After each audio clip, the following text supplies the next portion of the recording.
Sgomberare con la massima urgenza tutte le strutture ricettive e gli alloggi già occupati da immigrati nelle località turistiche e non procedere con nuove collocazioni. Il governatore del Veneto si fa portavoce dei timori e degli allarmi lanciati da sindaci e imprenditori e manda una lettera ufficiale ai prefetti con questa richiesta. Ho scritto ai prefetti perché nelle località balneari non ne vogliamo, ma non ne vogliamo in tutto il Veneto. Siamo tra le prime 3 regioni in Italia per numero di immigrati. L'11% della popolazione sono 517.000 immigrati in Veneto. Sono arrivati anche loro da profughi, da disperati. Oggi diciamo di no, basta.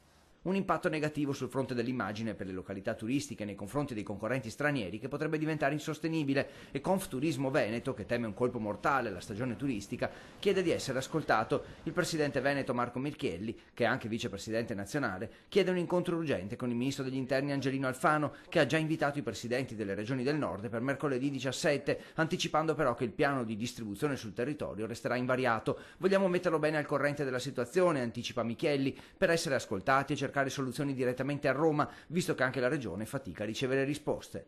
Le competenze delle regioni sono zero, che è chiaro a tutti. Il governo decide dove mandare gli immigrati, di notte, di giorno, e per il tramite delle prefetture decide anche ovviamente gli stabili, gli alloggi e tutte queste cose.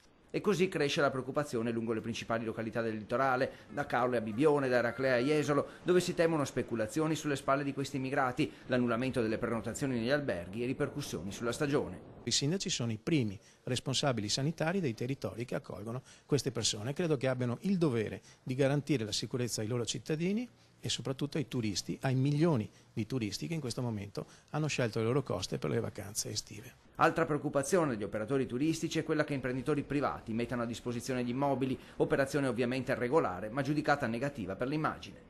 Io credo che non sia questo il modo di approcciarsi, non è questione di essere degli ipocriti, ma bisogna dirci le cose come stanno. Oggi c'è un grande business economico che non va bene, allora se mi consente devo fare una scelta, io francamente preferisco non incentivarlo e quindi dicendo no.